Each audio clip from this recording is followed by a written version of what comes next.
நாளிலும் கூட இந்த வாய்ப்பை தந்த தேவாதி தேவனுக்கு நான் நன்றிகளை தெரிவித்துக் கொள்கிறேன். 1992-93 அந்த காலகட்டங்களில் ஹைதராபாத்தில் ஒரு கட்டடம், ஒரு மிகப்பெரிய கட்டடத்தை கட்டுவதற்காக அவங்க முயற்சித்து கொண்டிருந்தாங்க.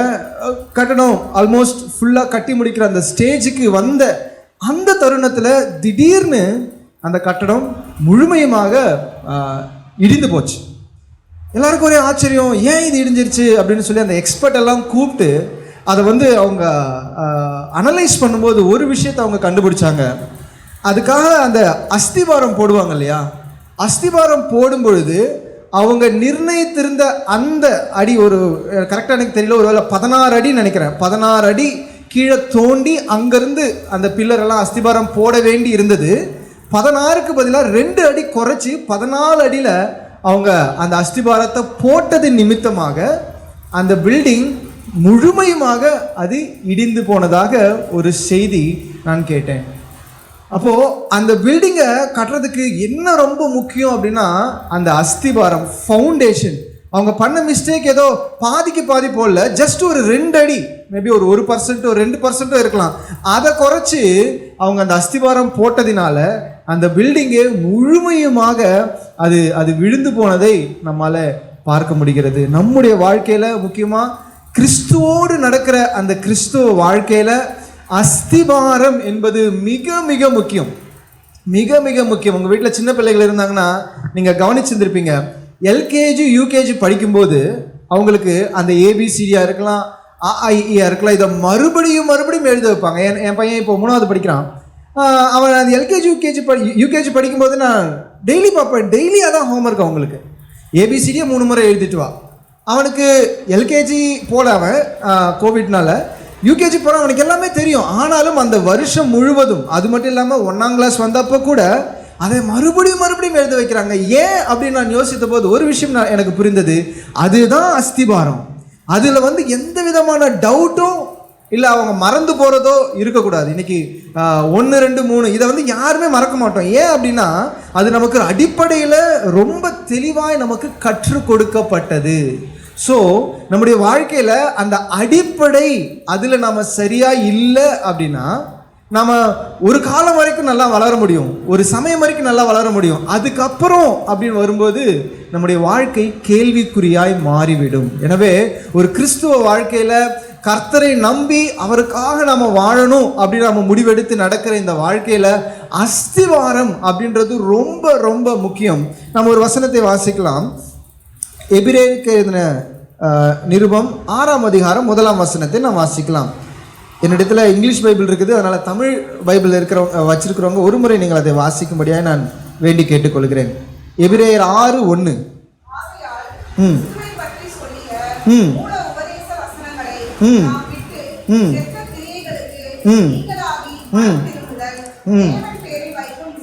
ஓகே, போதும்.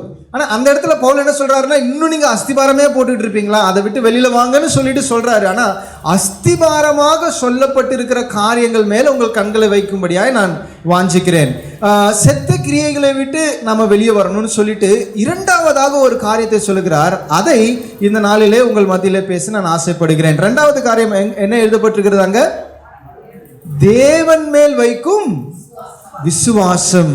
தேவன் மேல் வைக்கும் விசுவாசத்தை இந்த நாளிலும் கூட ஒரு கட்டடத்தின் அஸ்திபாரமாக, ஒரு ஃபவுண்டேஷனாக, அடிப்படையாக உங்கள் மத்தியிலே நான் பேச வாஞ்சிக்கிறேன். இந்த வார்த்தை நமக்கு ஒன்றும் புதிதல்ல. விசுவாசம் என்கிறது சபையில் அடியெடுத்து வைத்த ஒருவேளை முதல் நாளில் ஒருவேளை நம்ம வந்திருக்கலாம். ஆனாலும் இந்த வார்த்தை நமக்கு புதிதான வார்த்தை அல்ல.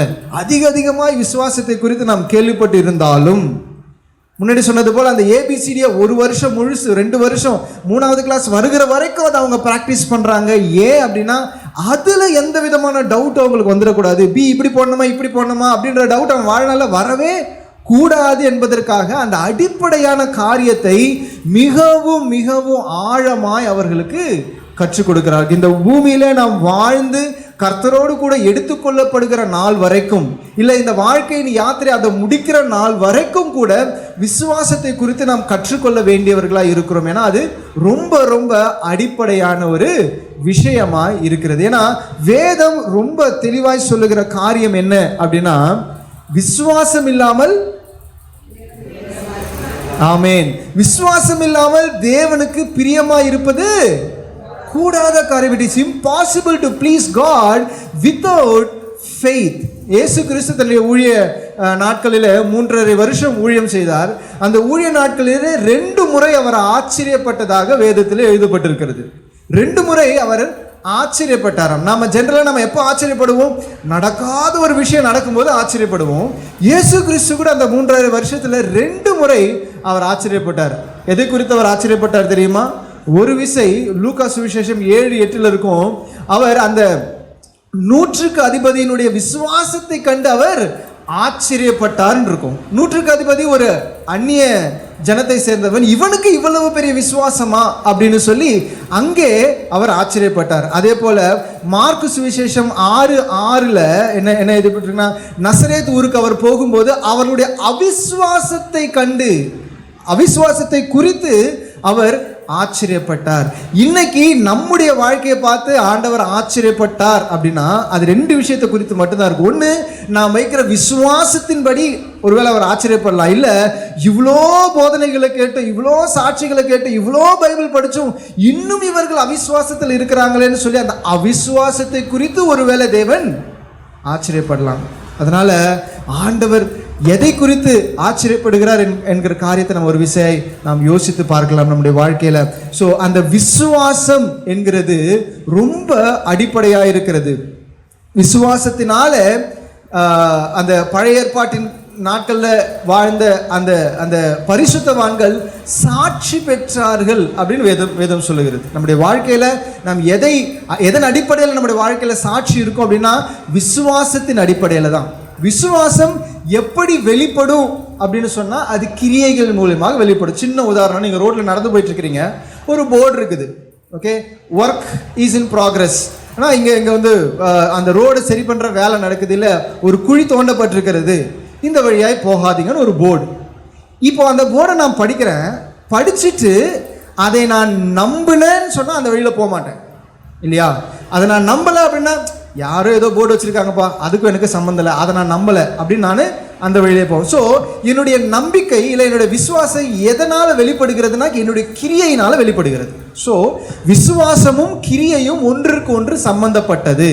நாம் கிரியையின் மூலியமாக நம் விசுவாசத்தை நாம் வெளிக்காட்டுகிறவர்களாக இருக்கிறோம். இன்னைக்கு ஆண்டவரை நம்ம ஏற்றுக்கிட்டோம், இல்லை ஆண்டவருக்குள்ள நம்ம வந்துகிட்டு இருக்கிறோம் அப்படின்னா எதன் அடிப்படையில் நம்முடைய விசுவாசம் வெளிப்படும்னா, நாம் அந்த விசுவாசத்தின் அடிப்படையில் கிரியை செய்கிறவர்களாக இருக்கிறோமா?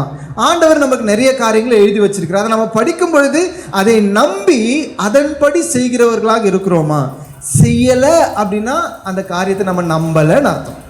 செய்கிறோம் அப்படின்னும் போது அதை நாம் நம்புகிறோம் என்று அர்த்தம். ஸோ நான் ஒருவேளை என்னையே நான் ஏமாற்றி கொண்டு இருக்கலாம், நான் விசுவாசிக்கிறேன் ஆனால் இன்னும் அந்த விசுவாச கிரியையாக வெளிப்படலை அப்படின்னா அது உண்மையான விசுவாசமே இல்லை. ஸோ நாம் செய்கிற செய்கையின் அடிப்படையில் நாம் விசுவாசிக்கிறோமா, நம்புகிறோமா, இல்லையா என்கிற காரியம் இருக்கிறது. இந்த நாளிலும் கூட ஒரு 2 ஸ்டேஜஸ் இல்லை லெவல்ஸ் ஆஃப் ஃபெய்த்தை குறித்து நான் பேசணும் அப்படின்னு நான் வந்து வாஞ்சிக்கிறேன். முதலாவது ஸ்டேஜ் அது பேசிக் ஸ்டேஜ் ஆஃப் ஃபெய்த். இரண்டாவது அட்வான்ஸ் ஸ்டேஜ் ஆஃப் ஃபெய்த். இப்போது இந்த காலகட்டங்களில் இந்த ப்ரோ அப்படின்ற வார்த்தை ரொம்ப ஃபேமஸாக இருக்குது, இல்லை pro level of faith, professional level of faith. So 2 அடிப்படை, ரெண்டு வகையான விசுவாசம், இல்லை 2 நிலைகள், லெவல்ஸ் ஆஃப் ஃபெய்த். ஒன்று அடிப்படையான விசுவாசம், இரண்டாவது மகிமையான விசுவாசம். முதலாவது அந்த அடிப்படையான விசுவாசத்தை குறித்து பேசுவதற்காக ஒரு நபரை உங்களுக்கு முன்பாக நான் வைக்க விரும்புகிறேன். ஒரு விஷயம் நாம் எபிரேயருக்கு எழுதின நிருபம் 11வது அதிகாரம் 31வது வசனத்தை நாம் வாசிக்க கேட்கலாம். எபிரேயர் 11:31.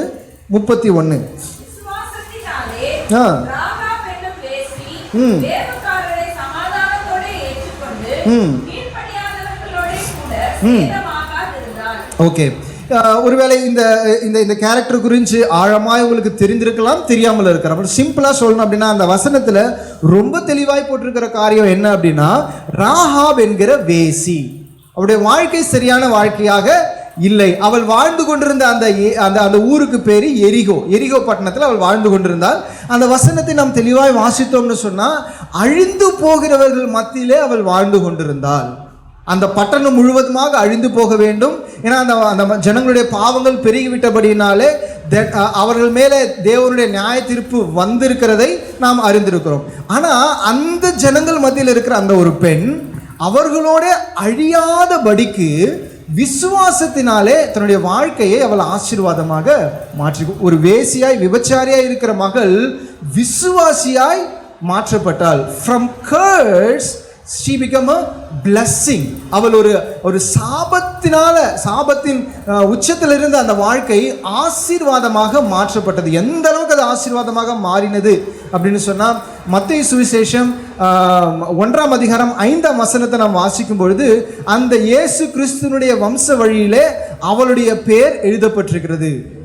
நாம் தெளிவாய் புரிந்து கொள்ள வேண்டிய காரியம் என்னன்னு சொன்னா, யூதர்கள் அவருடைய வம்சங்களை குறித்து எழுதும் பொழுது பெண்களுடைய பெயரை எழுத மாட்டாங்க. நீங்கள் ஆதியாகமத்திலேயா இருக்கலாம், இல்லை தினவருத்தாந்தம், நாளாகம கிரந்தம், அந்த புஸ்தகங்களே இருக்கலாம், எல்லா இடத்துலையுமே தகப்பனுடைய பெயர் தான் இருக்குமே தவிர பெண்களுடைய பெயர், தாயினுடைய பெயர் மென்ஷன் பண்ணுறது ரொம்ப கம்மி. ஆனால் மத்தேயு அவருடைய சுவிசேஷத்தை எழுதும்போது 5 பெண்களுடைய பெயரை அங்கே மென்ஷன் பண்றாரு. ஏன் அப்படின்னா, அவர்கள் விசுவாசத்திலே அவர்கள் உன்னதமான வாழ்க்கை வாழ்ந்தபடியினாலே பெண்களாக இருந்தாலும் ஒதுக்கப்பட்டவர்களாக இருந்தாலும் அவருடைய அந்த வம்ச வழியில் அவர்கள் பேர் வர வேண்டும் என்பதற்காக பர்டிகுலரா அவருடைய பெயரை ஆண்டவர் அங்க எழுதி வச்சிருக்கிறார். அந்த லிஸ்ட்ல இந்த ராகாபினுடைய பெயரும் இருக்கிறது. அவள் அவ்வளோ ஆசீர்வாதமான நிலைமைக்கு மாற்றப்பட்டாள். காரணம் என்ன? அவளில் இருந்த விசுவாசம். ஸோ ராகாபுடைய வாழ்க்கையிலிருந்து ஒரு 3 காரியங்களை நாம் கற்றுக்கொண்டு அடுத்த காரியங்கள் நாம் கடந்து போகலாம். இந்த ராகாபை குறித்து நாம் எந்த புஸ்தகத்தில் வாசிக்க முடியும்னு சொன்னால், யோசுவாவின் கிரந்தத்தில் நம்மளால் வாசிக்க முடியும். யோசுவாவின் புஸ்தகம் 2வது அதிகாரத்திற்கு நேராக உங்களுடைய வேதத்தை தயவு செய்து நீங்கள் திருப்பிக் கொள்ளுங்கள். யோசுவா 2ஆம் அதிகாரம். ராகாபுடைய வாழ்க்கையில் நம்ம பார்க்கும்போது 3 படிநிலைகள், இந்த விசுவாசத்திற்கான ஒரு 3 படிநிலைகளை அவருடைய வாழ்க்கையில் நாம் பார்க்க முடியும். Steps, 3 simple steps of faith from Rahab's life அப்படின்னு நாம் அதை காயின் பண்ணலாம். ஒரு விஷயம், நாம் அந்த 11வது அதிகாரத்தை வாசித்தோம், கடைசி பாகம், 11ஆம் அதிகாரம் கடைசி பாகம். யோசுவாவின் புஸ்தகம் 2ஆம் அதிகாரம் 11ஆம் வசனம் கடைசி பாகம். ஆமென். ஓகே, இங்க ராகாப் என்ன சொல்லுகிறார், என்ன அறிக்கை பண்ணுகிறார் அப்படின்னா, உங்கள் தேவனாகிய கர்த்தர் மேலே வானத்திற்கும் கீழே பூமிக்கும் தேவனாகிய கர்த்தர். So the first step in anybody's faith, நம்முடைய விசுவாச வாழ்க்கையில முதலாவது அடி எதுவாக இருக்கும் அப்படின்னு சொன்னா, நம் தேவனை அறிகிற அறிவு. நம்முடைய தேவன் யார் என்பதை நாம் அறிந்திருந்தோம்னு சொன்னாதான் நாம் விசுவாசத்தின் முதல் நிலையில இருப்பதாக அர்த்தம். அந்த ஃபர்ஸ்ட் ஸ்டெப், அதுக்குள்ள நம்ம வரணும் அப்படின்னா நம்முடைய தேவன் யார் என்பதை நாம் அறிந்திருக்க வேண்டும். நம்முடைய தேசத்துல நிறைய தேவர்களை நாம் ஆராதிக்கிறது போல எரிகோ பட்டணத்திலையும் அந்த கானான் தேசத்துல கூட அநேக தேவர்களை அவர்கள் ஆராதித்தது உண்டு. நான் இந்து குடும்பத்திலேருந்து வந்தபடியினாலே அந்த காரியங்கள் எனக்கு நன்றாய் தெரியும். படிப்பு வரணும்னா ஒரு தேவதையை நம்ம வேண்டணும், காசு வேணும்னா ஒரு தேவதையை வேண்டணும், அந்த பாதுகாப்பு வேணும்னா, இப்படி ஒரு விஷயத்திற்கும் ஒரு தேவர்களை ஆராதிக்க வேண்டிய அந்த சூழ்நிலையிலிருந்து வந்த ராகாப் சொல்லுகிற காரியம் என்னவென்றால், உங்கள் தேவனாகிய கர்த்தர் தான் மேலே வானத்திற்கும் கீழே பூமிக்கும் தேவனாய் இருக்கிறவர். இதுதான் 10 கட்டளையில முதலாவது கற்பனை. அவரை தவிர வேற தேவன் இல்லை, அவர் ஒருவர் போதுமானவர். இந்த விசுவாசம் தான் நம்முடைய விசுவாசத்தின் முதல் அடியாக இருக்க வேண்டும். He is God Almighty. அவர் எல்லாவற்றிற்கும் மேலான தேவன். அவரால் செய்யக்கூடாதது என்று ஒன்றும் இல்லை என்று நாம் விசுவாசிப்பது தான் விசுவாசத்தின் முதல் அடி. சங்கீதம் 9:10 இப்படியாய் சொல்லுகிறது, ஆண்டவரே உம்முடைய நாமத்தை அறிந்தவர்கள் உம்மேல் நம்பிக்கையாய் இருக்கிறார்கள். தாவீது சொல்லுகிறான், உம்முடைய நாமத்தை அறிந்தவர்கள் உம்மேல் நம்பிக்கையா இருக்கிறார்கள். இன்னைக்கு தான் ஒருவேளை போதவருடைய குடும்பத்தை தவிர மற்ற எல்லாரும் இன்னைக்கு தான் முதல் முறையா பார்க்குறீங்க இல்லையா? நான் உங்ககிட்ட இருக்கிற ஒரு 10,000 ரூபாய் எனக்கு கொடுங்க, நாளைக்கே ஒரு 20,000 ரூபாய் நான் உங்களுக்கு கொடுக்குறேன் அப்படின்னு சொன்னா எத்தனை பேர் கொடுப்பீங்க? யாருமே கொடுக்க மாட்டீங்க. ஆமாவா இல்லையா? ஏன் அப்படின்னா என்னை உங்களுக்கு தெரியாது. Since you do not know me, you will not trust me. என்னை உங்களுக்கு தெரியாதபடியினாலே நீங்கள் என்னை நம்ப மாட்டீங்க. அதே போதகர் வந்து ஒரு விஷயத்தை காசு விட்டுருங்க, வேற ஏதாவது ஒரு விஷயத்த சொல்றாரு அப்படின்னா நீங்க நம்புவீங்க, அதை செய்வீங்க. ஏன்னா போதகரை உங்களுக்கு தெரியும். யாரை நமக்கு தெரியுமோ அவர்களை தான் நாம் நம்புவோம். யாரை நாம் அறிந்திருக்கிறோமோ அவர்கள் மேல் தான் நாம் விசுவாசம் வைக்க முடியும். இன்னைக்கு நம்ம யோசிச்சு பார்க்கலாம், கர்த்தர் சொல்லுகிற காரியத்தை நம்மால் முழுமையாக விசுவாசிக்க முடிகிறதா? இல்லை அப்படின்னா அதுக்கு அர்த்தம் என்ன தெரியுமா? அவரை நாம் இன்னும் சரியாக அறியவில்லை. ஆண்டவரே, உம்முடைய நாமத்தை அறிந்தவர்கள் உம்மேல் நம்பிக்கையா இருக்கிறார்கள். பவுல் சொல்றாரு 2 தீமோத்தி 1ஆம் அதிகாரம் 12வது வசனம் நினைக்கிறேன். 12வது வசனத்துல, நான் சேவிக்கிற தேவன் இன்னார் என்பதை நான் அறிந்திருக்கிறேன், நான் அவருக்கு ஒப்பு கொடுத்ததை அந்த நாள் வரைக்கும் அவர் காப்பார் என்பதை நான் அறிந்திருக்கிறேன். பவுல் தான் சேவிக்கிற தேவன், ஆராதிக்கிற தேவன், சேவை பண்ணுகிற தேவன் யார் என்பதை முழுமையாய் அறிந்தபடியினால தான் எவ்வளோ கஷ்டம் வந்தாலும், எவ்வளோ பாடுகள் வந்தாலும், அவமானங்கள், நிந்தனைகள் வந்தாலும் தேவனை விட்டு அவனால் வழி விலகி போகவே முடியல. இன்னைக்கு நம்மளுக்கு ஒரு சின்ன கஷ்டம் வந்துச்சுன்னா, இல்லை ஒரு சின்ன பிரச்சனை வந்துச்சுன்னா, நாம கேட்ட காரியம் கிடைக்கல அப்படின்னா தேவனை விட்டு விலகி போற காரியம் நாம் பார்க்கிறோம். காரணம் என்னன்னா, we don't know who is our God is. நாம் நம்முடைய தேவன் யார் என்பது நமக்கு தெரியல. அப்ப நம்ம என்ன பண்ணணும்னா, ஆண்டவரே உம்மை அறிந்து கொள்ளும்படி எனக்கு நீங்க காரியங்களை செய்யுங்க. That is the very sincere prayer of everybody. அதான் வேதம் சொல்லுகிறது, கர்த்தர் நல்லவர் என்பதை, ஆமென், கர்த்தர் நல்லவர் என்பதை அதை நீங்க ருசித்து பார்த்தால் மட்டும்தான் உங்களுக்கு தெரியும். எத்தனை பேருக்கு ஜிகர்தண்டா தெரியும்? தெரிந்தவர்கள் கையை உயர்த்துங்க. ஜிகர்தண்டானா என்ன? குடிச்சிருக்கீங்களா? எனக்கு பேர் தெரியும், இது வரைக்கும் நான் அதை குடிச்சது கிடையாது, குடிச்சதில்லை. அது ஒரு குளிர்பானமா சொன்னாங்க, எனக்கும் தெரியாது. அது ஒருவேளை ஒருத்தர் வந்து அது வந்து ஒரு பாதாம் கீரை போல இருக்குங்க, அது ஒரு ரோஸ் மில்கை போல இருக்கு, ரோஸ் மில்கில் என்னது அந்த பாதாமை அரைச்சி ஊற்றினா எப்படி இருக்குமோ அப்படி இருக்கு. என்ன தான் எக்ஸ்பிளைன் பண்ணாலும் அதை நீங்கள் அனுபவிக்கிற வரை அது உங்களுக்கு என்னன்றத தெரியாது. கர்த்தருடைய அன்பும் அப்படிதான். போதகர் இங்க இருந்து நல்லா உற்சாகமா பாட்டு பாடலாம், கைகளை தட்டலாம், அவருடைய கிருபை பெரிது, ஆண்டவரே நான் தோத்து போயிட்டேன் என்ன நீங்க விடல, நான் உடைந்து போயிட்டேன் என்ன நீங்க என்னதான் சொன்னாலும் அதை நீங்கள் அனுபவிக்காத வரை அது என்ன என்பது உங்களுக்கு புரியாது. ஆனா கர்த்தர் நம் பக்கத்திலேயே இருந்து அந்த அனுபவத்தை தருகிறதற்கு சித்தமா இருக்கிறார். ஆமென். நாம் அவரிடத்துல கேட்கும்போது, ஆண்டவரே உம்மை நான் இன்னும் அதிகமாக ருசிக்கணும், உம்மை நான் இன்னும் அதிகமாய் தெரிந்து கொள்ளணும், உம்மை அதிகமாய் நான் உமக்குள்ளாய் வரணும்னு நாம கேட்கும் பொழுது அவர் அதை செய்கிறவராய் இருக்கிறார். அவர் மிகப்பெரிய காரியங்களை செய்கிற தேவன். கடந்த நாட்களில் போதகர் சொன்னது போல வெளி தேசங்களில் போயிருந்தேன். அங்கே ஒரு கூட்ட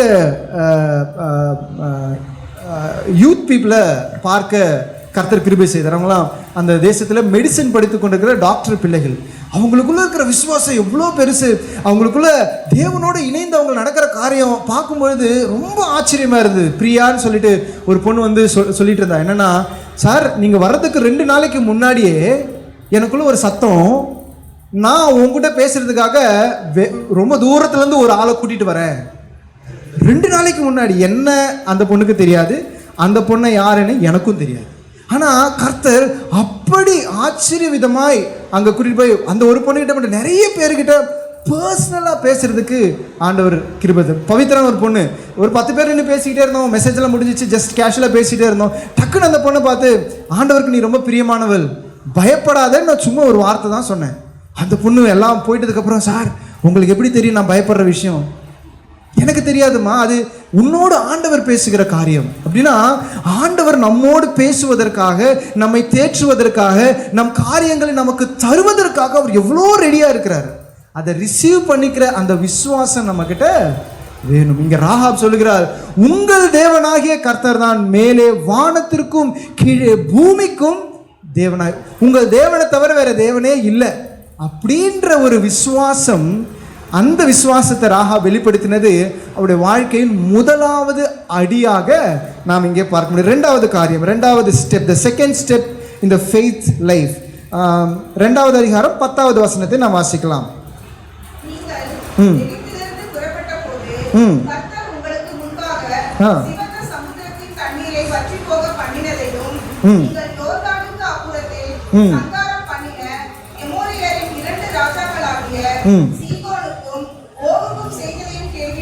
போதும்.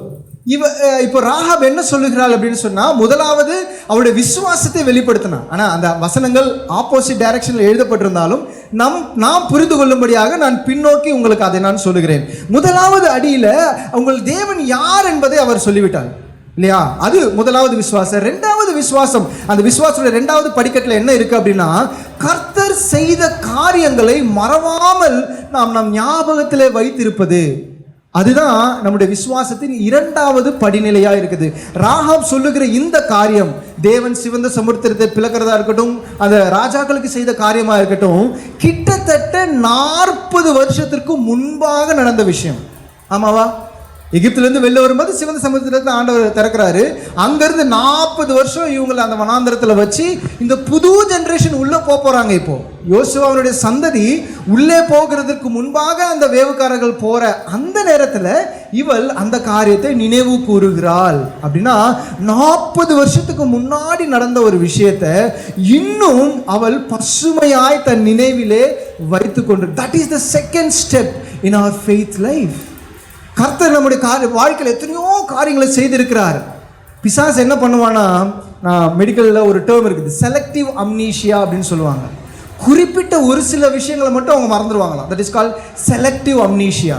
பிசாசு நம்முடைய வாழ்க்கையில் அதை தான் அவன் செய்கிறது பார்ப்பான். கர்த்தர் செய்த காரியங்களை, நம்முடைய ஜெபத்திற்கு அவர் தந்த பதில்களை எல்லாவற்றையும் நாம் மறக்கடிக்க செய்து விட்டா அப்படின்னா, இப்போ இருக்கிற பிரச்சனை தான் நமக்கு பெருசாக தெரியும். கர்த்தர் மேலே விசுவாசம் இருக்காது. இவள் சொல்லுகிறாள், 40 வருஷத்துக்கு முன்னாடி நடந்த விஷயம். கர்த்தர் அந்த சிவந்த சமுத்திரத்தை எப்படி பிளந்தான்னு எங்களுக்கு தெரியும். கர்த்தர் அதை பிளக்கும் பொழுது 1 கிலோமீட்டர் தூரத்துக்கு அது பிரிந்ததாம். அந்த 1 கிலோமீட்டர்ல அந்த 6 லட்சம் ஜனங்களும் அவருடைய அந்த கால்நடைகளும் அந்த சிவந்த சமுத்திரத்தை கடந்து வருவதற்கு முழுவதும் எடுத்துக்கொண்டதாக ஹிஸ்டாரியன்ஸ் சொல்றாங்க. 1 கிலோமீட்டர் தூரத்துக்கு எப்படி இருந்திருக்கும்ல, அதுக்குள்ள நடந்து போகும்போது, அதுக்குள்ள நடந்து வாவ், ஆண்டவர் எவ்வளோ பெரிய காரியத்தை செஞ்சிட்டார் அப்படின்னு அந்த காரியத்தை அவங்க அனுபவிச்சாங்க. ஆனால் இஸ்ரவேல் ஜனங்களுடைய வாழ்க்கையில் செஞ்ச தவறு என்ன தெரியுமா?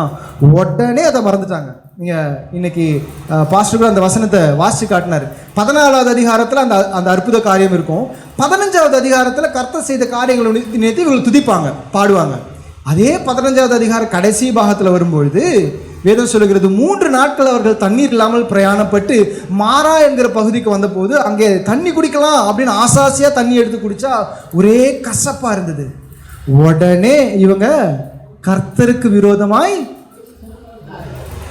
எங்க போச்சு அந்த விசுவாசம்? 3 நாளைக்கு முன்னாடி தான் அவ்வளோ பெரிய மகிமையா அதை ஆண்டவர் செஞ்சாரு, அவ்வளோ பெரிய காரியங்களை செஞ்சு, இன்று கண்ட எகிப்தினை இனிமேல் காண்பதில்லை என்ற வசனம் அது அந்த எழுத்தின் பிரகாரமாக அப்படியே நிறைவேறினதை அவர்கள் பார்த்தாங்களே. ஆனாலும் அவர்கள் தேவன் செய்த காரியத்தை மறந்து விட்டபடியினால அங்கே முறுமுறுத்தாங்க. அங்கிருந்து ஏலிம் என்கிற பகுதிக்கு ஆண்டவர் அடுத்த அதிகாரத்தில் கூட்டிட்டு போறாரு. அங்கே 11 திராட்சை மரங்களும் நிறைய அந்த மதுரமான அந்த அந்த அந்த நீரூற்றுகளும் அங்கே இருந்தது. ஆண்டவருடைய சித்தம் நான் மாறாவில இருப்பது அல்ல, அங்கிருந்து ஏலிமுக்கு கூட்டு போற ஆண்டவர் ரெடியா இருக்கிறார். ஆனா இங்க மாறாவை பார்த்துட்டு உடனே அவங்க அந்த முறுமுறுத்ததினால ஆண்டவர் ரொம்ப வருத்தப்பட்டார். நம்முடைய வாழ்க்கையில மாறாவாகவே இருந்து விடாது. கர்த்தர் மாறாவை மதுரமாக மாற்ற வல்லமை உள்ளவர். ஒருவேளை இவங்க முறுமுறுக்காம ஒருவேளை ஜபித்திருந்தாங்கன்னா அது இவ்வளவு பெரிய வல்லமையான காரியமா இருந்திருக்கும். ஏன் இவங்க முறுமுறுத்தாங்கன்னா கர்த்தர் செய்த காரியத்தை அவங்க மறந்துட்டாங்க. நம்முடைய வாழ்க்கையில கர்த்தர் செய்த காரியங்களை நாம் ஒருபோதும் மறவாதவர்களாய் இருக்க வேண்டும். ஒரு நபர் இந்த சிவந்த சமுத்திரம் பிளக்கப்பட்ட காரியத்தை குறித்து ஒரு ஆராய்ச்சி பண்ணாராம். ஆராய்ச்சி பண்ணி அந்த ஆள் என்ன முடிவு பண்ணாரா, it is not a red C, it is a read C. அப்படின்னா அந்த தண்ணி ரொம்ப ஆழமாக இருக்காது, கணுக்கால் அளவு தான் அந்த தண்ணி இருக்கும். அதனால தான் இஸ்ரவேல் ஜனங்க ரொம்ப ஈஸியாக அதை கடந்து போயிட்டாங்க அப்படின்னு சொல்லி ஒரு ரிசர்ச் பண்ணி அதை எல்லா சபைகள்லையும் போய் பிரசங்கிக்க ஆரம்பித்தார். ஒரு நாள் சண்டே ஸ்கூல் பிள்ளைகள் மத்தியில் அவர் இந்த விஷயத்தை பேசிகிட்டு இருக்கிறார். நீங்கள் நினைக்கிற மாதிரி ஆண்டவர் பெரிய அதிசயம்லாம் செய்யலை. It is not a red C, அது ஒரு ரீட் சி. அப்படின்னா கணுக்கால் அளவு தான் தண்ணி இருக்கும், அதை கடந்து போகிறது ரொம்ப ஈஸி, இது வந்து பெரிய அதிசயமாக நீங்கள் நினைக்க வேண்டாம் அப்படின்னு பேசிகிட்டே இருக்கும்போது ஒரு சின்ன பொண்ணு எந்திரிச்சு, ஹல்லேலூயா, கர்த்தர் எவ்வளோ பெரிய காரியத்தை செஞ்சார் பார்த்தீங்களா அப்படின்னு சொல்லி கர்த்தரை மகிமைப்படுத்துச்சு. இவருக்கு ஒன்றுமே புரியல, அங்கே இருந்தவருக்கு ஒன்றும் புரியல. என்ன சொல்லுது இந்த பொண்ணு? இவர் என்னவோ அது அதிசயம் இல்லைன்னு சொல்கிறாரு, இவர் அல்லேலூயான்னு சொல்லி குதிக்கிறாளே, என்னம்மா என்னாச்சு அப்படின்னு கேட்டால் அந்த பொண்ணு சொல்லிச்சான், ஆமாம்மா நீங்கள் சொல்கிறது நிஜம்தான், அது கணுக்கால் அளவு இருக்கிற தண்ணி தான், அதனால தான் இஸ்ரவேல் ஜனங்கள் கடந்து வந்துட்டாங்க. ஆனால் அதே கணுக்கால் அளவு தண்ணியில் எகிப்தின் சேனை ஆண்டவர் முழுக பண்ணார்ல, அவர் உன்னதமான தேவன் தானே அப்படின்னுச்சான். உண்மை தானே? கரெக்டு தானே? ஒருவேளை அது கணுக்கால் அளவு தண்ணியாக இருந்தாலும் அதில் எப்படி அந்த சேனையை முழுகடிக்க முடியும்? நம்புகிறதுக்கு நீங்கள் சித்தமாக இருந்தால் கர்த்தர் சொல்லுகிற எல்லாவற்றையும் உங்களால் நம்ப முடியும்.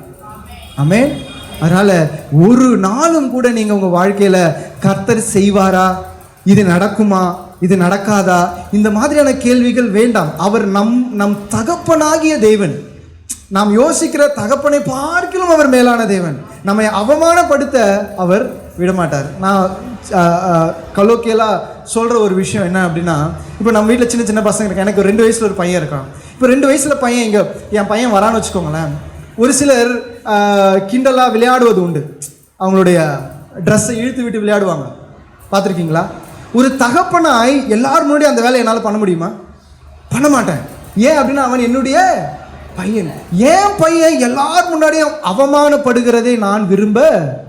நம் தேவன் தகப்பனை பார்க்கிலும் மேலானவர். எல்லாரும் முன்னாடி அவமானப்படுகிறதற்கு அவர் விடுகிற தேவன் அல்ல. அவர் நிச்சயமாய் நம்மை உயர்த்துகிற தேவன். ஆனால் அந்த விசுவாசம் நமக்கு இருக்கும் பொழுது அது அவர் சோதிக்கிறவராக இருக்கிறார். நீ விசுவாசம் வைக்கிறியா இல்லையா? மார்க்கு சுவிசேஷம் 9ஆம் அதிகாரத்தில் ஒரு தகப்பன் தன்னுடைய பிள்ளைக்காக சீஷரிடத்தில் வருவான். பிசாசு பிடிச்சு நெருப்புலையும் தண்ணியிலையும் இவன் அடிக்கடி விழுந்துட்டு இருக்கிறான், தயவு பண்ணி இவனை சரி பண்ணுங்கன்னா சீஷர்களாக சரி பண்ண முடியாது. இயேசு கிறிஸ்து வருவார்.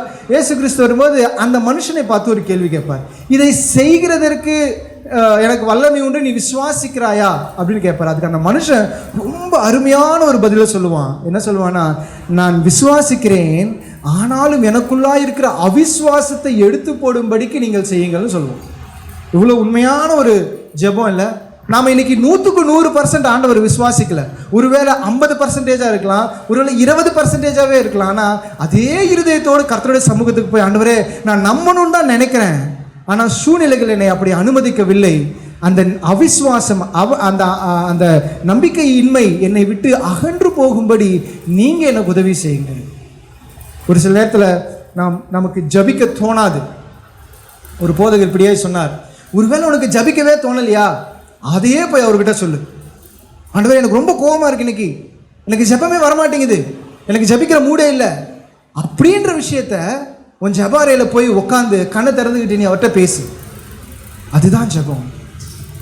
ஸோ அவரோடு இருக்கிற அந்த உறவு நம்ம கட்டாகாமல் பார்த்துக்கிறதுக்கு முக்கியமான விஷயமாய் கர்த்தர் செய்த காரியங்களை நாம் நினைவு கூற வேண்டும். இஸ்ரவேல் ஜனங்களுடைய வாழ்க்கையில் அவர்கள் அந்த 40 வருஷம் அந்த கர்த்தர் கொடுத்த அந்த வாக்கு தத்தத்தை அவர்கள் சுதந்திரிக்க முடியாமல் போனதற்கான மிக முக்கியமான காரணம் கர்த்தர் செய்த காரியங்கள் அவர்கள் மறந்து விட்டார்கள். 3வது படிநிலை ராகாபினுடைய வாழ்க்கையில் 9வது வசனம். 9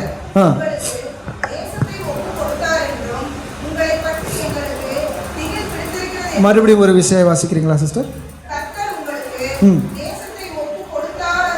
ஆமேன். இங்க ராகாப் என்ன சொல்றாங்க அப்படின்னா, கர்த்தர் இந்த தேசத்தை உமக்கு கொடுத்தார் என்று நாங்கள் அறிந்திருக்கிறோம்.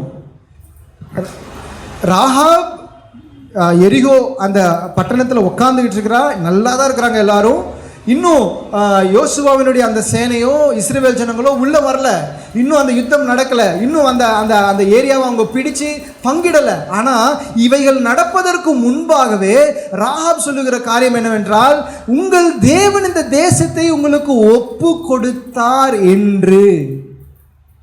This is the third and the top level சொல்றதை விட ஸ்டெப், படிநிலை விசுவாசத்தில். என்ன அப்படின்னா, நடக்கிறதற்கு முன்பாகவே கர்த்தர் சொன்ன காரியங்கள் நடப்பதற்கு முன்பாகவே அது நடந்து விட்டதாக நாம் விசுவாசிப்பது. ஹல்லேலூயா.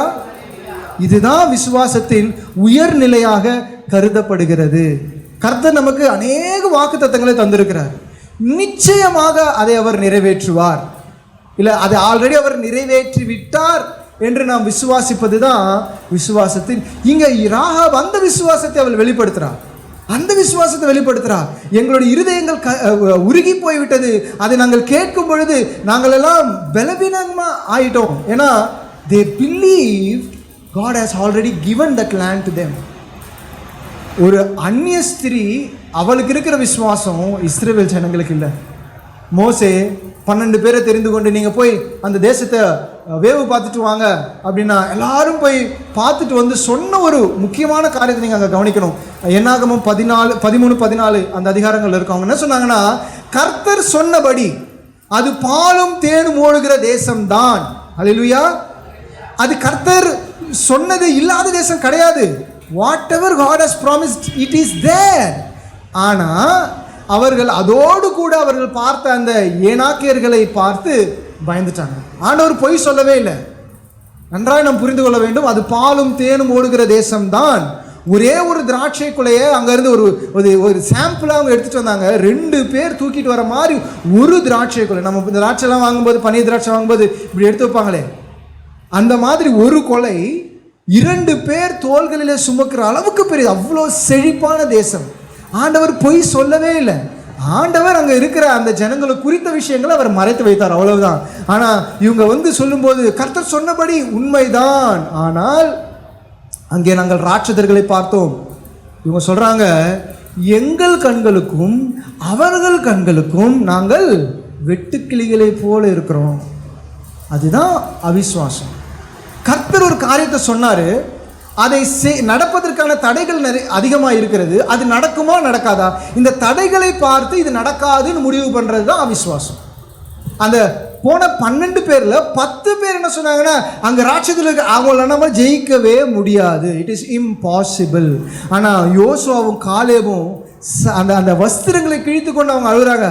இல்லை, நீங்கள் கர்த்தருக்கு நீங்கள் சரியாக இருந்தீங்கன்னா, அவர் சொல்லுகிறபடி நீங்கள் செய்தீங்கன்னா அந்த தேசத்திற்கு ஆண்டவர் நம்ம கூட்டிகிட்டு போவார். இவங்க அந்த அழுகுரல் யாருக்குமே கேட்கல. ஆனால் அந்த 10 பேர் சொன்ன அந்த அந்த அவிஸ்வாச வார்த்தைகளை கேட்டு இவர்கள் அந்த அந்த காரியத்தை செய்தபடினால ஆண்டவர் விட்டுட்டார். இனிமே உங்களை என்னால் எதுவுமே பண்ண முடியாது. 40 வருஷம் இவங்க 40 நாள் வேவு பார்த்தாங்கல்ல, ஈக்குவலாக 40 வருஷம் இந்த வனாந்திரத்திலே தான் நீங்கள் இருப்பீங்க. உங்களுடைய சரீரங்கள் மடிந்து வனாந்திரத்தில் விழுந்ததற்கு அப்புறமாக யாரை குறித்து நீங்கள் கவலைப்பட்டீங்களோ, உங்கள் பிள்ளைகள், அந்த பிள்ளைகளை நான் கூட்டிகிட்டு போவேன். ஸோ கர்த்தர் சொன்ன காரியங்கள் அது நிச்சயமாய் நிறைவேறினது அப்படின்னு நாம் நம்புவது தான் விசுவாசத்தின் 3வது படிநிலை. இந்த விசுவாசத்தை ராகாப் தன்னுடைய வாழ்க்கையிலே காண்பித்தபடியினாலே அவள் இயேசு கிறிஸ்துவினுடைய அந்த அந்த அந்த அந்த அட்டவணையில் அவள் இடம் பிடிக்க முடிந்தது. ராகாப் சல்மானை திருமணம் செய்தாள். சல்மானுக்கு போவாஸ் பிறந்தார். போவாஸ் ரூத் திருமணம் செய்து ஓபேதிலிருந்து ஜெசிலிருந்து தாவீதின் குமாரனாக இயேசு கிறிஸ்து வருகிறதை நாம் பைபிளிலே பார்க்க முடியும். அப்போ சாபக்கேடா இருந்த ஒரு வாழ்க்கை ஆசீர்வாதமாக மாறுவதற்கான காரணம் அவள் தேவனிடத்தில் வைத்த விசுவாசம். இன்னைக்கு நம்முடைய வாழ்க்கை எப்படி இருக்குது அப்படின்றது நமக்கு தான் நல்லா தெரியும். இந்த வாழ்க்கை இப்படியே இருப்பதற்காக வைக்கப்பட்ட வாழ்க்கை இல்லை. நாம் ராகாபினுடைய விசுவாசத்தை நாம் காண்பிக்கும் பொழுது அந்த சாபத்திலிருந்து தேவன் ஆசீர்வாதமாய் மாற்றுவார். அல்லேலூயா. இது as I told, the first level of faith. அது பேசிக் ஃபெய்த், அடிப்படையான விசுவாசம். அப்போ ப்ரோ லெவல் விசுவாசம்னா என்ன, அட்வான்ஸ் லெவல் விசுவாசம்னா என்ன? ஒரு விஷயம் நம்ம வாசிக்கலாம். எபிரேயருக்கு எழுதின நிருபம் 11ஆம் அதிகாரம் 13வது வசனம். 11:13.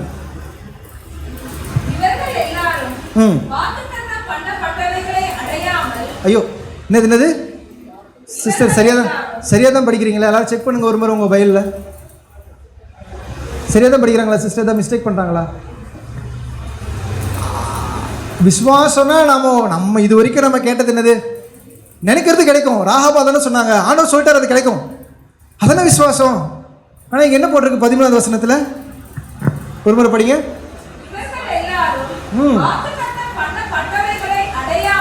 ஹலோ, சரியா கேட்டிங்களா? அடைஞ்சாங்களா அடையலையா? அடையல அப்படின்னு போட்டிருக்கு. இது என்ன புதுசாக இருக்கு? இவ்வளோ நேரம் கேட்டது ஒரு மாதிரி இருக்கு, இப்போ கேட்கறது ஒரு மாதிரி இருக்கு. This is called pro level of faith. நமக்குள்ளா இருக்கிற விசுவாசம் கர்த்தர் செய்வார் என்பதை, அந்த விசுவாசத்தை வெளிப்படுத்தி கர்த்தர் நம்முடைய வாழ்க்கையில் வைத்திருக்கிற காரியங்களை பெற்றுக்கொள்வது பேசிக் லெவலாக இருந்துச்சு அப்படின்னா, பெற்றுக்கொள்ளாவிட்டாலும் அவரையே நான் பின்பற்றுவேன் அப்படின்னு நினைக்கிறது தான் ப்ரோ லெவல் ஆஃப் ஃபெய்த். நீங்கள் பேசிக் மாடலாக இருக்க போகிறீங்களா, ப்ரோ மாடலாக இருக்க போகிறீங்களான்றது உங்களுடைய விருப்பம். ஸோ கர்த்தர் யாரையுமே ப்ரோ லெவலுக்கு வாங்கன்னு ஃபோர்ஸ் பண்ண மாட்டார். பேசிக்காக இருக்கிறீங்களா, ஓகே. நீங்கள் வந்து ஆண்டவரே நான் கேட்டதெல்லாம் கிடைக்கணும் அப்படியாம்மா, இந்த 3 லெவல் ஆஃப் ஃபெய்த்தை நீ வந்து காட்டினீங்கன்னா நீ கேட்டதெல்லாம் கிடைக்கும்.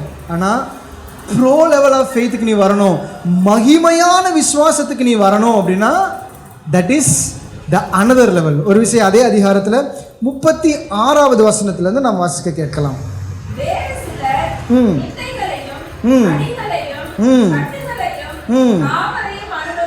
ஒரு முறை 33 வாசிங்களா சிஸ்டர்? 33. விசுவாசத்தினாலே ராஜ்யங்களை ஜெயித்தார்கள், நீதியை நடப்பித்தார்கள், வாக்குத்தத்தங்களை பெற்றார்கள், சிங்கங்களின் வாய்களை அடைத்தார்கள், அவித்தார்கள். இதெல்லாம் நல்லா இருக்குல்ல? 33, 34, 35 வரைக்கும் நல்லா இருக்குது. ஏன்னா that is a positive return of our faith. பேங்க்ல காசு போடுறோம், நிறைய ரிட்டர்ன் வருது, பா சூப்பர் இல்லை? This is basic level of faith. அதுவும் ஃபெய்த் தான். நான் வந்து அது விசுவாசம் இல்லைன்னு சொல்லவே மாட்டேன். ஏன்னா பைபிளில் எழுதப்பட்டிருக்கிற காரியம் அது. விசுவாசித்தாங்க, சிங்கத்தின் வாயை அழைத்தாங்க. தானியேலை குறித்து எழுதப்பட்டிருக்கிறது. அக்னியின் அந்த அனலை அமைத்தார்கள். சாத்ராக், மேஷாக், ஆபேத்நேகோ அவர்களாம் விசுவாச வீரர். There are heroes of faith. இல்லைன்னு சொல்லவே இல்லை. ஆனால் there is next level of faith. அந்த ஃபெய்த் என்னன்னா 36வது வசனத்திலிருந்து இருக்குது. வேறு சிலர், there are 2 category of people. ஒரு சிலர் அவர்கள் கேட்டதை விசுவாசத்தின் மூலியமாக பெற்றுக்கொண்டாங்க.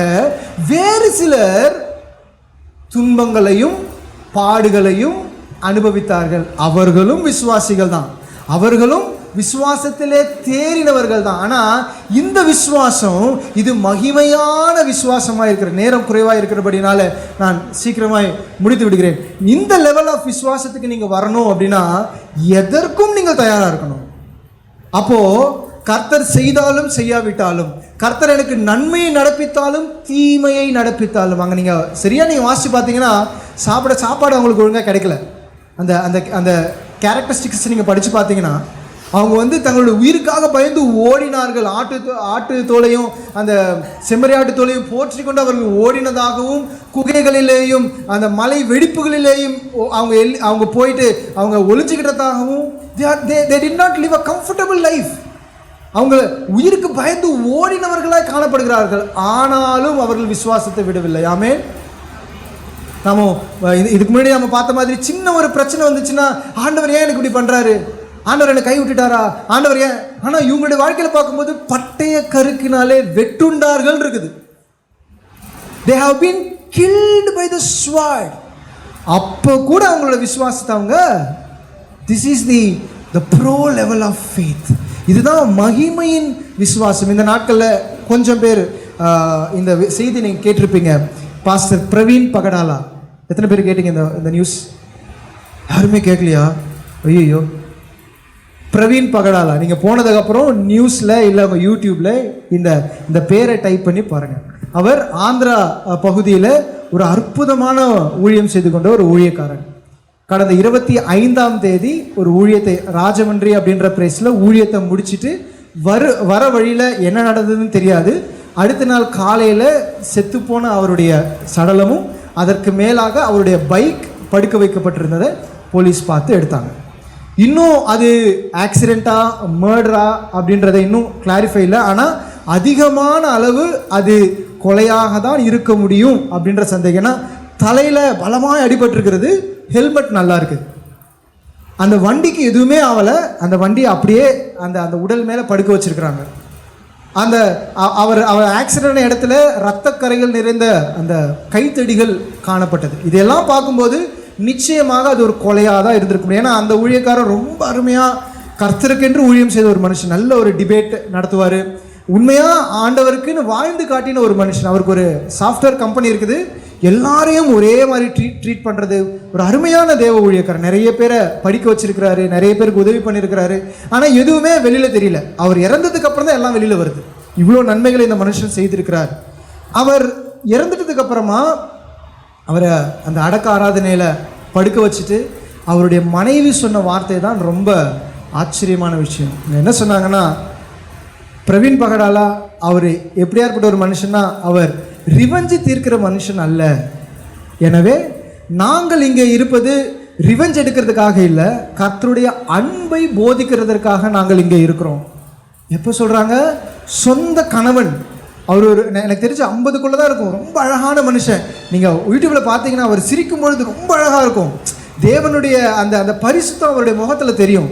பேசுகிற வார்த்தையானாலும் அவ்வளோ வல்லமையான ஊழியம். அப்பேற்பட்ட ஒரு அன்பு கணவன், அழகான கணவன் இறந்து கொல்லப்பட்டு முன்னாடி வைக்கப்பட்டிருக்கும் போது அந்த மனைவி சொல்லுகிற வார்த்தை, நான் அவர்களை மன்னிக்கிறேன். என்னுடைய கணவனுடைய மரணத்திற்கு காரணமான ஜனங்களை நான் மன்னிக்கிறேன். எவ்வளோ பெரிய விஷயம்! எப்படி அது சாத்தியம்? இப்போ ஆபத்தில் இருந்த கணவனை ஆண்டவர் காப்பாற்றினார் அப்படின்னா அது வேற. அநியாயமாய் காரணமே இல்லாமல் அடித்து கொலை செய்யப்பட்ட கணவனுடைய சரீரத்தை முன்னாடி வச்சு ஒரு மனைவியால் அந்த வார்த்தையை பேச முடியுமா? 1999 இதே போன்ற ஒரு சம்பவம் நடந்தது. கிராம்ஸ்டெயின் அவரை கொளுத்தி அவருடைய இரண்டு மகன்களையும் ஈட்டியை வச்சு குத்தி அந்த காரோட ஜீப்போட வச்சு கொளுத்தினப்போ அவருடைய மனைவி இதே போன்ற ஒரு வார்த்தையை சொன்னாங்க. இன்னைக்கு அந்த காரியத்தை மறுபடியும் நமக்கு நினைவு கூறும்படியாக பிரவீன் பகடாலாவுடைய வாழ்க்கை பார்க்குறோம். அதை ஒருத்தர் யூடியூப்ல எக்ஸ்பிளைன் பண்ணும்போது பண்ணாரு. என்ன சொன்னாருன்னா, இது கொலையா ஆக்சிடென்டான்னு தெரியல, இது மர்ம மரணம் அப்படின்னு சொல்லி, இல்லை இது மகிமையின் மரணம்னு சொன்னார். இந்த மரணத்துக்கு அப்புறம் நிறைய பேர் ஆண்டவரத்தில் வரப்போகிறாங்க.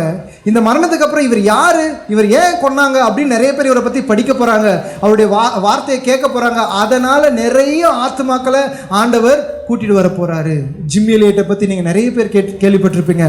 அக்குவா ஜாதி அந்த ஜனங்கள் மத்தியில் ஊழியம் செய்வதற்காக ஈக்குடார் என்ற பகுதியில் தன் 5 நண்பர்களோட அவர் ஊழியத்திற்காக போகிறதுக்காக முயற்சி பண்ணார். ஹெலிகாப்டரில் போயிட்டு நிறைய அவங்களுக்கு பொருட்களை கொடுத்து ஃப்ரெண்ட்ஷிப் மேக் பண்ணிவிட்டு ஒரு நாள் அவங்க இருந்த பகுதியில் அவரோட ஹெலிகாப்டரை எடுத்துகிட்டு போயிட்டு லேண்ட் பண்ணாங்க. அந்த ஜனங்கள் வந்தாங்க, அவரோட பேசிக்கொண்டே இருந்தாங்க. அந்த ஜனங்க ஈட்டி எடுத்து அந்த 5 பேரையும் குத்தி கொன்று போட்டாங்க. ஜிம் எலியட் ஊழியத்தை ஆரம்பிக்கிறதுக்கு முன்பாகவே மரணம் அடைச்சு. அதை பார்க்கும்போது நமக்கு என்ன தோணும், என்ன ஊழியம் ஸ்டார்ட்டே பண்ணலையே. ஆனால் அவர் இறந்ததுக்கு அப்புறமா ஒரு மனைவியும் அந்த நண்பர்களுடைய சகோதரிகளும் அவர்கள் அதே பகுதிக்கு வந்து ஊழியம் செய்து அந்த அக்வா மலை அந்த அந்த அந்த அந்த ஜனங்கள் எல்லாரும் இயேசுவை ஏற்றுக்கொள்ள அது காரணமாய் அமைந்தது. அல்லேலூயா.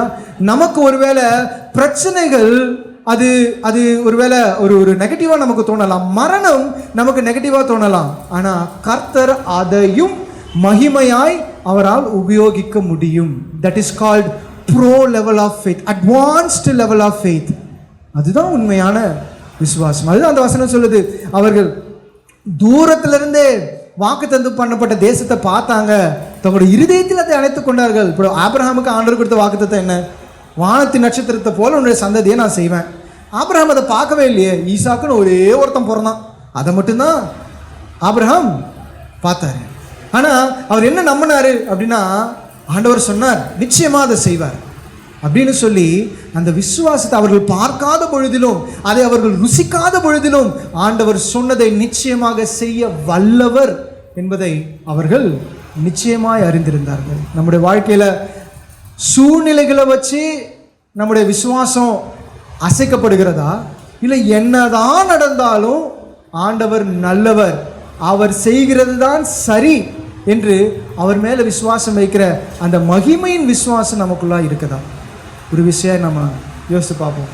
நேற்றைக்கு நான் யோசித்த போது ராகாபினுடைய வாழ்க்கையை மட்டும் சொல்லணும்னு தான் நான் யோசித்தேன். ஆனால் நேற்றைக்கு அண்ணனோட பேசிகிட்டு இருக்கும்போது இந்த ப்ரோ லெவல் ஆஃப் ஃபெய்த்தை பற்றி யாருமே பேச மாட்டேங்கிறாங்கப்பா அப்படின்னாரு.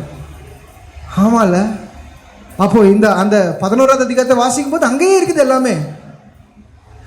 பட்டயத்தினால வெட்டுண்டார்கள், அவர்கள் அந்த வாசஸ்தலத்தை விட்டு ஓடி போனாங்க, ஆனாலும் அவர்களுடைய விசுவாசம் தளர்ந்து போகவே இல்லை. நம்முடைய விசுவாசம் இன்னைக்கு பேசிக் லெவலாக இருக்குதா, இல்லை பேசிக் லெவலாக கூட இல்லையா? நம்ம யோசித்து பார்க்கலாம். கர்த்தர் உன்னதமான விசுவாச வாழ்க்கை வாழும்படியாய் நம்மை அவர் அழைத்திருக்கிறார். இன்னைக்கு அந்த பிரவீன் பகலாருடைய வாழ்க்கையை நாம் அவிசுவாசிகளுக்கு சொல்லி நாம் கிறிஸ்துவனுடைய அன்பு தெரிவிக்க முடியும். சொந்த கணவன், இளமை காலத்தில் இருக்கிற கணவனை அடித்து கொலை பண்ணி முன்னாடி போட்டாலும் கர்த்தரை அறிந்திருக்கிற ஒரு பெண் இப்படித்தான் பேசுவா, இயேசு ஒரு மனுஷனோட வாழ்க்கையில் வந்தால் அவருடைய வாழ்க்கை இப்படித்தான் இருக்கும் அப்படின்னு சொல்லுகிறதுக்கான மிகப்பெரிய சாட்சியாக அந்த மகள் இப்போ மாறிட்டாங்கல்ல. ஸோ அதுதான் மகிமை. ஏன்னா நான் இயேசுகிட்ட வந்தேன், எனக்கு கார் கொடுத்தாரு, இயேசுகிட்ட வந்தேன், எனக்கு மேன்மை செஞ்சார், கடன்லேருந்து என்னை விடுதலை பண்ணிட்டாரு அப்படின்னா, இன்னைக்கு பாரத தேசத்தில் இருக்கிற பணக்காரங்களை நம்ம யோசிச்சு பார்த்தோன்னா அதானியும் அம்பானியும் அவங்க வேற ஒரு டெஸ்டிமனி சொல்லுவாங்க. பொருட்களினாலோ இந்த மெட்டீரியல் பிளெஸ்ஸிங்ஸ்னாலோ ஆண்டவர் அதிகமாக மகிமைப்பட மாட்டார். அதை நமக்கு கொடுப்பார். முதலாவது அவர் ராஜ்யத்தை நீதியும் தேடுங்கள், இவைகள் எல்லாம் உங்களுக்கு கொடுக்கப்படும். பாட்டு பாடணும் இல்லை, அவர் கையேந்து விடுகிற தேவன் அல்ல, எல்லாத்தையும் அவர் சந்திப்பார். என் வாழ்க்கையில் ஒரு டெஸ்டிமனி சொல்லணும் அப்படின்னா, கோவிட் டைமில் ஒரு சிந்தனை வந்தது. அப்போ பேங்க் பேலன்ஸ் நல்லா இருந்துச்சு. நல்லா இருக்கும்போது பேங்க்கில் காசு நிறைய இருக்குது அப்படின்னு யோசிச்சுட்டு இருக்கும்போது இன்னொரு வாய்ஸ் கேட்குது, ஓ பேங்க் பேலன்ஸ் மேலே தான் நீ ஆதாரப்பட்டிருக்கிறியா? அப்போ ஒரு முடிவு எடுத்தேன், சரி ஆண்டவரே, இன்னையிலேருந்து எனக்கு சேவிங்ஸ் அக்கௌண்ட்டு தனியாக இருக்கும், சேலரி அக்கௌண்ட்டும் தனியாக இருக்கும். இன்னையிலேருந்து சேவிங்ஸ் அக்கௌண்ட்டில் இருக்கிற காசு என்னுடைய காசு இல்லை, சேலரி அக்கௌண்ட்டில் இருக்கிற காசு தான் என்னுடையது. எவ்வளோ ஒரு 5000 கம்மியாக தான் இருந்துச்சு. So I am going to start from this. அது எல்லாமே நான் சர்ச்சுக்கு கொடுத்துட்றேன் அப்படின்னு ஒரு முடிவு எடுத்தாச்சு. அதுக்கப்புறம் வாழ்க்கை அப்படியே தான் போயிட்டு இருந்தது. சமீப காலத்தில் மறுபடியும் ஒரு யோசனை வந்தது. என்ன அப்படின்னா, இன்னும் நீ முழுமையாக என் மேலே ஆதாரப்படல, இன்னும் நீ முழுமையாக இன்னும் அந்த எண்ணங்கள் உனக்கு இருக்குது. என்னென்னா, ஐயோ காசு இல்லையே, சடனாக ஏதாவது பிரச்சனை வந்துச்சுன்னா என்னாகும், சடனாக ஏதாவது ஆச்சுன்னா என்னாகும், இந்த மாதிரியான எண்ணங்கள் அதிகமாய் வந்து கொண்டிருந்த நாட்களில் பாஸ்டர் பிரசங்கம் பண்ணும்போது ஒரு வார்த்தையை சொன்னார். காசை பற்றி நீங்கள் ஒரு நாளும் கவலைப்படாதீங்கன்னு ஒரு வார்த்தையை சொன்னார். அந்த வார்த்தையை கேட்டதுக்கப்புறம் எனக்குள்ளாய் ஒரு விசுவாசம், ஆமாம் இல்லை, நம்ம காசை பற்றி நம்ம ஏன் கவலைப்படணும், அதை ஆண்டவர் பார்த்துக்குவார் இல்லை அப்படின்னு சொல்லி அந்த அந்த அந்த அந்த காரியத்தை நான் விட்டுவிட்ட பொழுது கிட்டத்தட்ட 4 தேசங்களுக்கு ஆண்டவர் என்னை கூட்டிகிட்டு போனார். Without my money. என்னால் அதெல்லாம் அந்த டிக்கெட்டை வாங்க முடியாது, அங்கே போய் ஸ்பெண்ட் பண்ண முடியாது. ஆனால் எப்போ அந்த விசுவாசத்திற்குள்ளே ஆண்டவர் பார்த்துக்குவார்ப்பா, இதை பற்றி நான் எதுக்கு கவலைப்படணும் அப்படின்னு சொல்லி அந்த கவலையை ஆண்டவருக்கு விட்டுவிட்டதுக்கு அப்புறமாக என்ன நடந்துச்சுன்னா, ஆண்டவர் அதிகமாய் அதுக்கப்புறம் நிறைய பண தேவைகள் வந்தது, நிறைய காரியங்கள் வந்தது. ஆனாலும் ஆண்டவர் கைவிடாமல் நடத்தி கொண்டு வருகிறார். இன்றைக்கி அந்த சேவிங்ஸ் அக்கௌண்ட் இல்லை, அந்த ரெகுலர் அக்கௌண்ட்டில் 40,000க்கும் கம்மியான பணம் தான் இருக்குது. ஆனால் ஆண்டவர் மனநிறைவையும் சந்தோஷத்தையும் தேவைகளையும் அவர் சந்திக்கிறவராய் இருக்கிறார். நம்முடைய தேவன் நம்மை கைவிடுகிற தேவன் அல்ல. ஏன்னா ரோமருக்கு எழுதின நிருபத்தில் ஒரு வசனம் இருக்கிறது, அவர் தன்னுடைய குமாரனை நமக்கு தருகிறதற்கு அவர் தந்திருக்கிற பொழுது எல்லாவற்றையும் தர அவர் வல்லவராக இருக்கிறார். அந்த வசனம் எப்படி இருக்குன்னு எனக்கு தெரியல, தமிழில் நான் ரொம்ப நாள் ஆச்சு அதை படித்தேன்.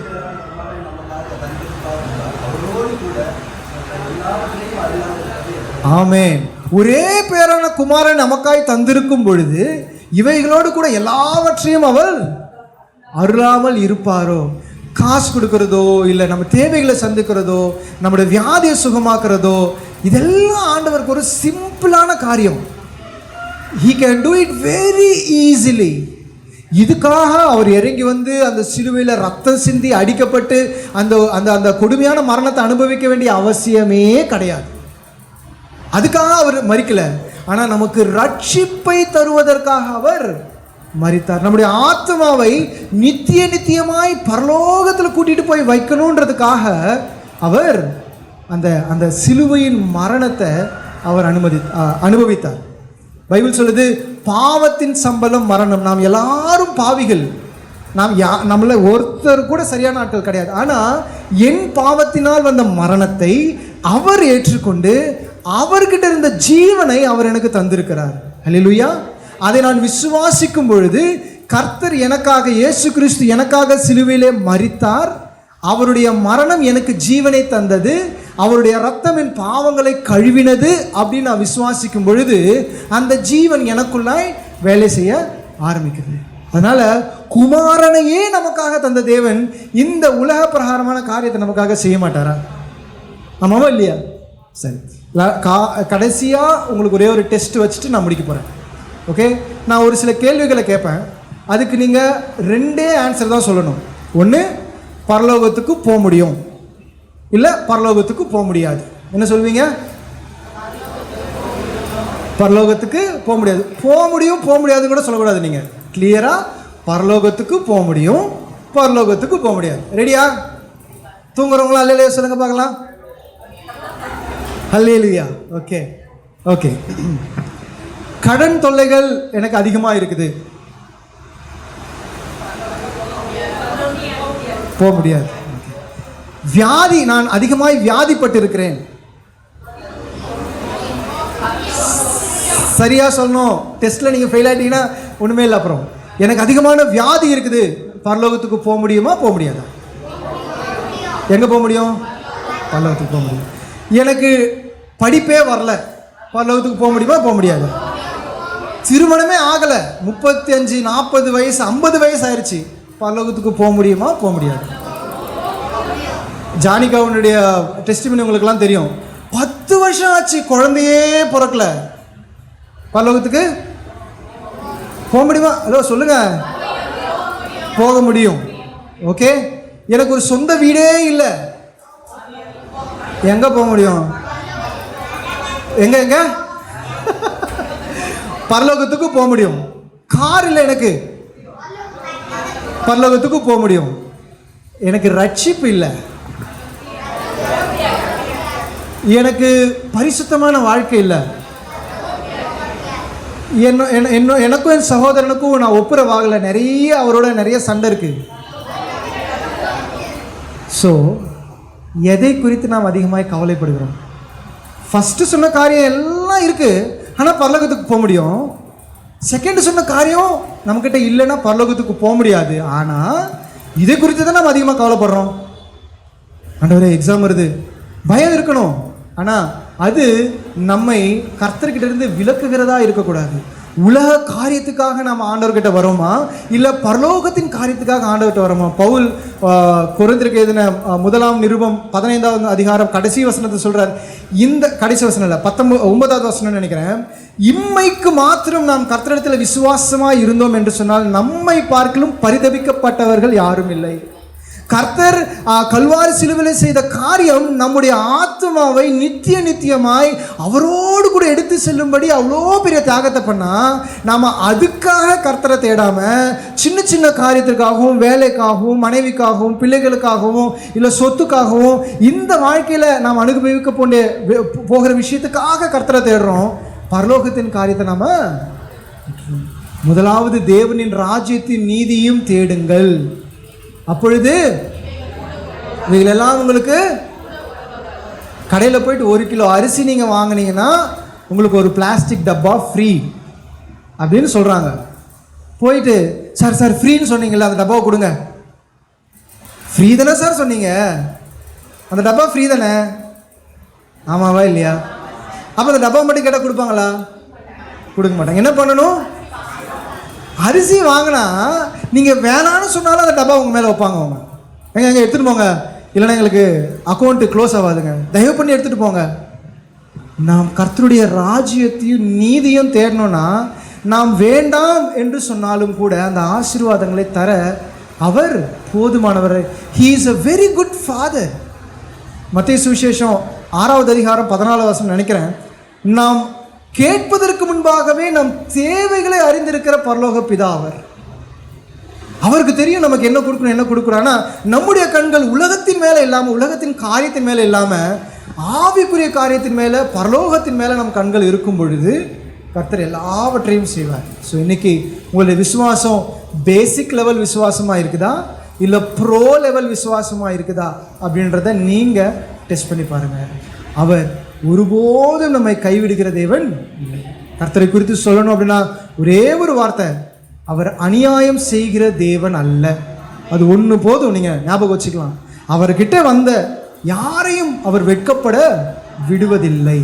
எனவே இந்த வார்த்தைகளை சொல்லி உங்களுடைய விசுவாசத்தை உற்சாகப்படுத்தும்படியாய் கர்த்தர் நம்மை அந்த அந்த மகிமையின் விசுவாசம் காண்பிக்கும்படியாய் நம்ம அழைத்திருக்கிறார்.